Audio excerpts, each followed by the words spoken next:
Hey guys, this is Lucy. So, if your Wi-Fi disconnects frequently in your Windows 11, then these are the things you will need to do. So first, you will need to go to your search and search for view network connections. Open it and it will show all the connections that are in your PC. So just click on the one you're connected right now and right click and go to properties. So it will open this window for you. Here you will just need to click on configure and this will open. Go to power management and uncheck this. Allow the computer to turn off this device to save power and click on OK. So after this has been done, check if it has solved. If it hasn't, then you can try going to your Wi-Fi, right click on it and go to properties. So here you will need to check on this private network. If it's in public network, check this private network, and if this doesn't solve your problem, then again go to your network connections and click on the Wi-Fi properties. Here go to configure once again and go to advanced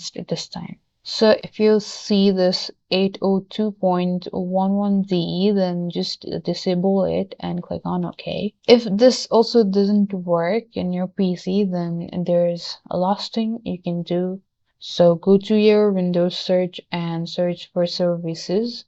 Here, search for LAN autoconfig, WLAN autoconfig. Right click on it and go to properties. So in this window, you will need to make sure that its startup type is automatic. And if it's not running, you will need to click on start, then apply, then OK. So that's it for this video. Thank you guys for watching. Like and subscribe for more videos, and I'll meet you guys in our next video.